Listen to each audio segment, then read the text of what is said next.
If you finish your work too early, you've made a mistake. This is Dave. Dave types at 90 words per minute. Dave walks to the printer like he's defusing a bomb. Dave sends emails at 11:42 p.m. Not because he's working, but because the timestamp is visible. Dave describes a pivot table as a bit of a beast. He has never used the word done without also using the word finally. To his boss, Dave is a rock star. Dave is optimizing for visibility, and it works because he isn't producing impact. He's producing evidence that he's trying. And unfortunately for you, evidence pays better. Welcome to the lazy suit. Today we're talking about why modern work rewards panic and punishes efficiency. It all starts with biology. For most of human history, standing still meant you were about to be eaten. Movement equaled survival. Stillness meant something was wrong. Now, the tiger wears a lanyard. If a manager sees you staring out the window thinking, you look broken. That same manager sees Dave typing a reply all that contributes nothing to the known universe and thinks, great energy. We didn't rewire anything. We just replaced predators with performance reviews. When work was physical, effort was visible. You carried wood, or you didn't. Today, the output is invisible. A decision, a document, a clean spreadsheet that took 20 minutes instead of 2 hours. So the system needed a substitute. The real metric, the one no one writes down, is this. Was the struggle legible? That's what gets measured. And what gets measured gets promoted.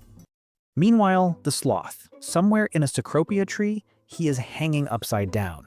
Moss growing on his fur, eyes half open. He has eliminated every movement that doesn't increase survival. No extra motion, no unnecessary signaling, no Slack message at 6:47 a.m. Stillness isn't weakness, it's efficiency. But here's the part people miss. The sloth's strategy only works in the right environment. Put him in a jungle. He thrives.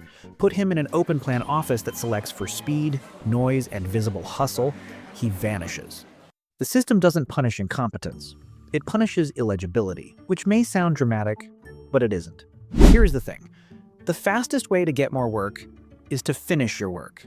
Solve problems quickly, and congratulations. You are now the solution to everyone else's problems. Adjacent problems, inherited problems, problems that were someone else's 2 weeks ago and are now mysteriously yours.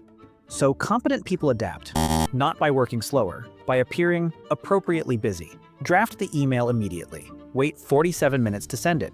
Why? Because instant replies signal availability. Availability signals capacity. Capacity signals assign me more.